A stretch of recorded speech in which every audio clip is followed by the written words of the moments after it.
Bom dia, pessoal. Aqui a gente está com um lote de vaca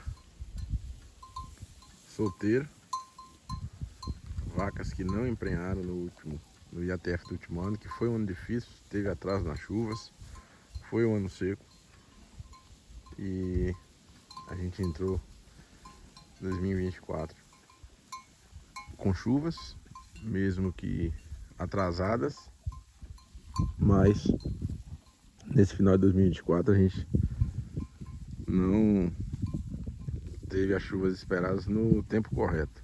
Então a gente já teve que entrar com feno nesse gado, que é um lote de 546 vacas e novilhas já aptas à reprodução. E esse é o manejo que está tendo aqui: sal proteinado junto com feno. Feno feito na fazenda, feno de urucuru, numa área que tem aqui de 200 hectares destinadas apenas a feno. Esse é o manejo. O caminhão vem e joga aqui todo dia de manhã. Hoje está jogando cerca de 125 fardos. Junto a isso, o sal proteinado não falta no coxo, não pode faltar no coxo. E essa é a vacaria comercial, parte da vacaria comercial. É a vacaria que não emprenhou. A gente tem outro lote de 500 e tantas que formam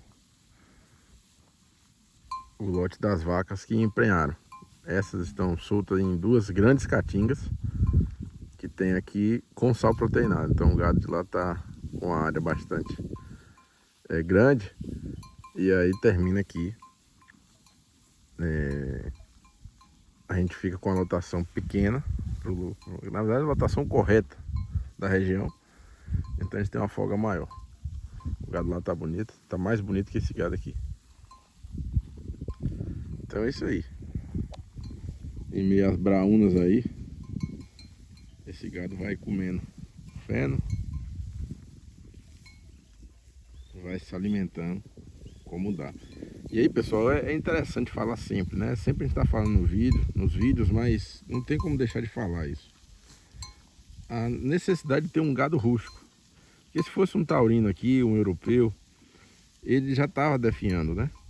Nesse regime violento de trato, que aqui, nesse ambiente, não é coisa rara, é coisa comum. Quase que todo ano tem esse regime de trato, né? A gente reza para não ter, para as chuvas virem, é lógico, mas a gente sabe que as águas aqui são bastante incertas, né?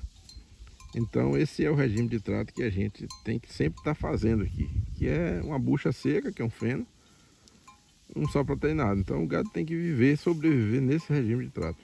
Além disso, esse gado está solto na caatinga aqui. Aqui é a área da caatinga que tem algum capim, mas que vocês podem ver tá rapado, não tem mais nada. E por isso a necessidade de um gado rústico, por isso a necessidade de zebu puro. A gente está em processo de fazer algumas matrizes Guzonel aqui, porque acreditamos que esse cruzamento, o F1, ele vai ser ainda mais rústico, pelo grau de sangue Guzerá, que é uma raça que vem do deserto da Índia, com índices pluviométricos abaixo até dessa região aqui, que é a região do semiárido da Bahia. Então, para fechar a equação de produção no semiárido, tem que contar com animais rústicos. E não só na matéria de bovinos, né? Em matéria de ovinos, de caprinos, até de equinos também, suínos. O primeiro item que tem que ser levado em conta aqui nesse ambiente é a rusticidade, ou seja, a capacidade de sobreviver em ambientes que não são abundantes, né? No sentido da comida. Então a gente tem um regime de chuva aqui, que é um regime que se concentra nas chuvas de verão e que por vezes atrasam, ou quando caem tudo de uma vez. Então não tem nenhuma certeza da chuva aqui. A chuva é completamente irregular todo ano. Então isso faz com que a gente tenha que sempre trabalhar na retaguarda com a ideia de prevenção, né? Para não ser pego de surpresa. Então a gente estava com muito mais gado esse ano aqui e diminuímos bastante, vendemos bastante ovelhas, animais, adultos, até bezerros também. para diminuir a lotação e encontrar a lotação do lugar. E uma outra coisa que as pessoas terminam confundindo é o seguinte: cada lugar tem uma lotação, né? Cada ambiente tem uma lotação. Quanto mais chuva você tiver e mais bem distribuída for essa chuva, você consegue lotações maiores, porque é como se você estivesse irrigando, né? Então você tem um crescimento vegetal ali muito abundante e você consegue dessa forma colocar lotações maiores. Nesse ambiente aqui de semiárido, e no bioma semiárido brasileiro tem vários tipos de semiárido, né? Não é só um. A gente tem que trabalhar com a lotação menor.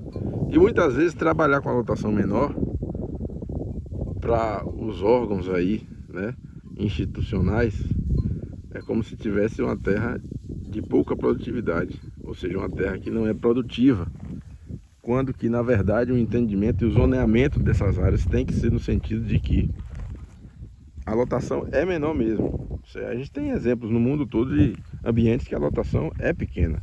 No Texas, nos Estados Unidos, em algumas partes da Austrália, que também lá tem sertões assim, né?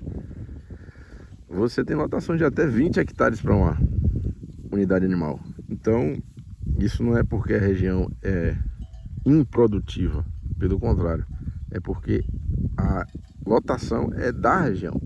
Porque a região ela tem um limite de produção de forragem. Então você precisa de mais área para fazer a mesma produção, para produzir uma unidade animal. Você precisa de mais área, porque há pouca chuva. Então, não é porque aqui é improdutivo, é porque aqui exige uma lotação menor, né? Então eu preciso de mais hectares para produzir a mesma unidade animal do que regiões chuvosas. Aí você entra com técnica que você pode ir aumentando essas lotações, né? Que seria a técnica da fendação, que é feita aqui, a palma, que também já é feita aqui, e a silagem, aqui tem a dádiva de ter o rio, que também é feita aqui. Com essas técnicas você vai aumentando a lotação do lugar, e você vai produzindo mais forragem e conseguindo vencer esse vazio forrageiro que existe nessa região. Então, esse é o desafio do semiárido, você tentar produzir mais comida a custo acessível para que você possa aumentar a lotação e assim fazer um melhor desfrute da área, da sua fazenda. Esse é o grande desafio. Olha que esbraúna bonita. Estão todas secas, mudando um pouquinho de assunto que é muito bonito. São todas secas, esperando a chuva. A primeira chuvinha elas brotam e voltam a viver. Essa é a beleza do semiárido, da caatinga, né? Parece que morre tudo e na primeira poeirinha de água a vida toda volta, não só das plantas, mas você começa a ouvir pássaro e ver a abundância de animais que tem aqui, peixe, rio, enfim. Então é isso, a pecuária no semiárido ela precisa ter uma produção de forragem maior do que nas outras áreas, e produzir forragem não é barato. Então por isso que a gente tem que ir cada vez mais dominando a palma e o feno, porque são as técnicas passíveis de serem produzidas aqui, porque são técnicas baratas, né? A palma é uma planta que com 50 milímetros de chuva no ano, 100 milímetros ela produz. Então, ou seja, voltando ao que a gente falou no início do vídeo, o primeiro item, tanto para animal como para vegetal, é a rusticidade. Então a palma é rústica, o capim uruclô, o capim búfalo é rústico. Então a base da alimentação dos animais tem que ser essas duas coisas. E juntando com uma raça rústica, você fecha a equação daqui do sertão.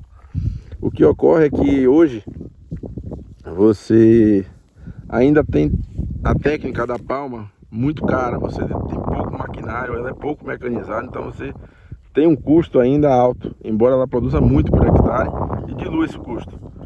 Mas quando as áreas do Brasil forem sendo tomadas por agricultura, que é o que está ocorrendo e vai acontecer com o tempo, isso sem dúvida, porque onde a agricultura ela chega, a pecuária não consegue competir. Então, quando de fato o boi foi espremido aqui para o Nordeste seco, a gente vai ter que ter sim uma equação barata, e aí não tenho dúvida que as instituições como Embrapa da vida e outros institutos vão se dedicar e se debruçar para achar e baratear as técnicas que já existem. A gente já sabe qual é a técnica. Volto a dizer, palma, feno, gado rústico, isso já é uma realidade em muitas fazendas. Só que a gente precisa baratear ainda mais essa equação. Então isso sendo feito, isso se passa pela mecanização da palma, isso se passa pela mecanização também da fenação, com maquinários mais acessíveis. E uma vez sendo feito isso, barato, a gente resolve o sertão numa boa. Numa boa mesmo. E aí fica as suas virtudes, né? Do lugar, que é essa saúde que o gado tem o ano inteiro, esse custo de medicamento que é quase zero o ano inteiro, porque o ambiente é muito salubre, o ambiente não tem parasita, endo e ectoparasita, é muito pouco, quase que zero mesmo. Então essa saúde, produtos mais saudáveis, né? Tanto a carne como o leite aqui do sertão, ele é sem dúvida mais saudável, ele tem um gosto diferente, um gosto melhor mesmo. Então é um potencial, é um bioma nosso, brasileiro, somente brasileiro, só tem aqui. E tem toda essa característica somente nossa. Então a gente tem como trabalhar, e além de ter uma beleza cênica, que, desculpando todos os outros biomas brasileiros, para nós aqui é o mais bonito. Vou mostrar aqui o feno, o fardo de feno feito aqui, capim urubu, feno bom. Gado zebu, ingere isso aqui com uma orelhazinha, um proteinado e vai embora. Consegue produzir. E é isso aí, pessoal. Estamos aqui dando uma olhada nesse gado. Até mais.